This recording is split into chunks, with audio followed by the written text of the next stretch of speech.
Ed's wheelchair story. Paul Spooner, Boston, Massachusetts. You want to know about Ed's wheelchair story or one of my wheelchair stories? Both. Well, I know one of Ed's wheelchair stories was funny because he had a tank. You know, that's the only way I can describe his chair. It wasn't your normal chair. And I remember being over and he was going to some meeting in a congressman's office. And for the life of him, he couldn't get his chair into one of those puny little congressional elevators.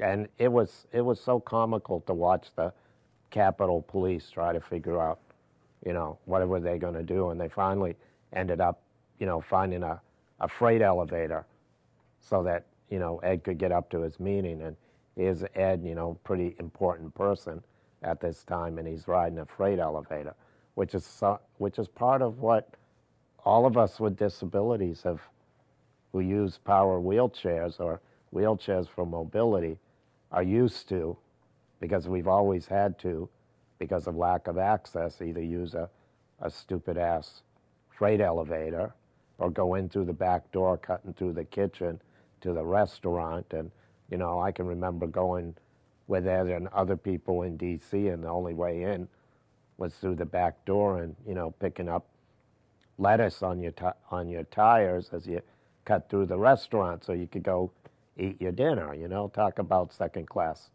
status. But, you know, you got to say hi to all the cooks and the dishwashers. You know, so I mean, you could always find some humor in it, but it was also pretty humiliating. And, you know, Ed always made a statement with his chair, because it wasn't your normal diminutive wheelchair. It was this big tank apparatus.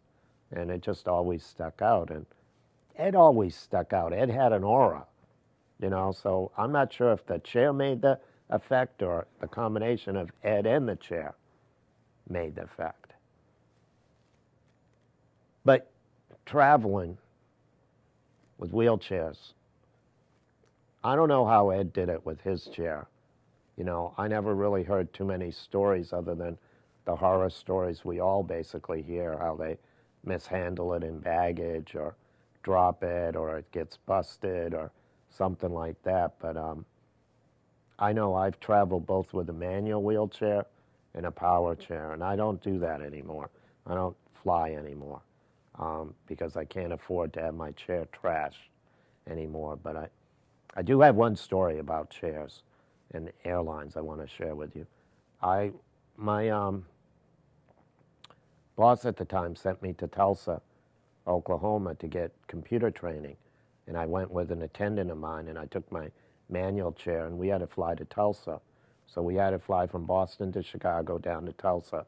Great flight, no problems, transfer, everything worked fine. The chair was there at the gate, everything was perfect. We're leaving Tulsa, and they keep changing our gate, right?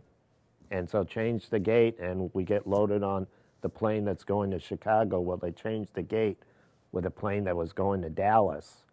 So the plane they thought was going to Chicago wasn't the plane they thought they were loading the chair on. It turned out to be the chair going to Dallas.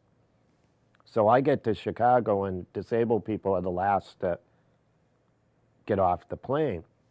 And I'm waiting for the chair to be brought to the door of the plane because it had a gate tag. Manual wheelchair should have been wheeled right there. No chair, no chair, no chair.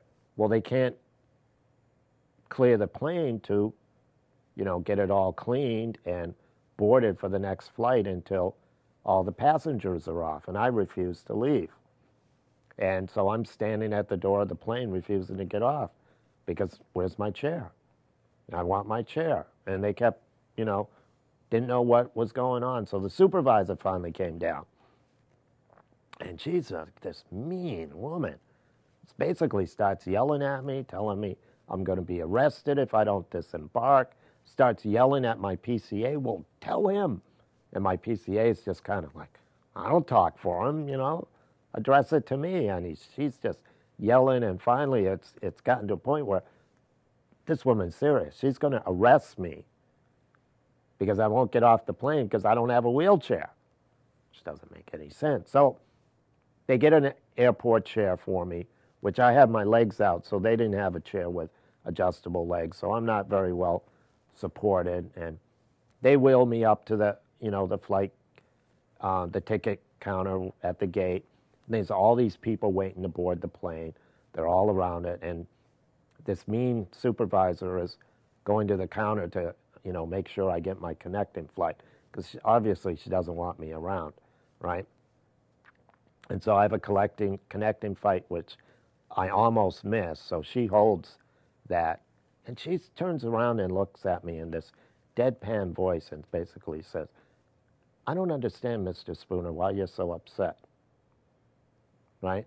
And my mouth dropped.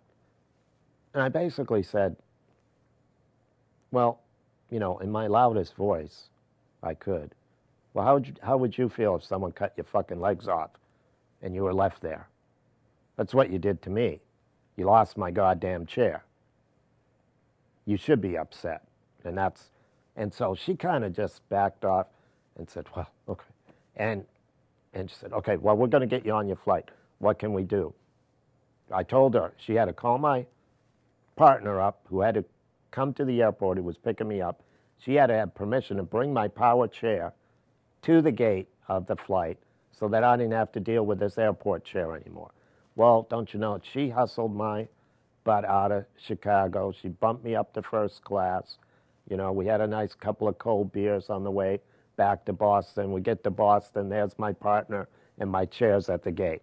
And no one can understand why she's got this authority to do it. And this was all about the fact that the airlines lost my chair. My chair showed up the next day, and it had been damaged, and they issued a flight voucher for it. That was it. End of story. No apology, no nothing. And I don't think that's right. Last time I flew, they wouldn't bring my chair even to the gate until I threatened. And I was, just absolutely pissed. And they wouldn't bring my chair up to the gate of the plane. They finally brought it to the counter, and they had disassembled it. So they had unplugged all of the connections, and before it left Hawaii, they had taped up the connections. So I couldn't use my chair. It's terrible.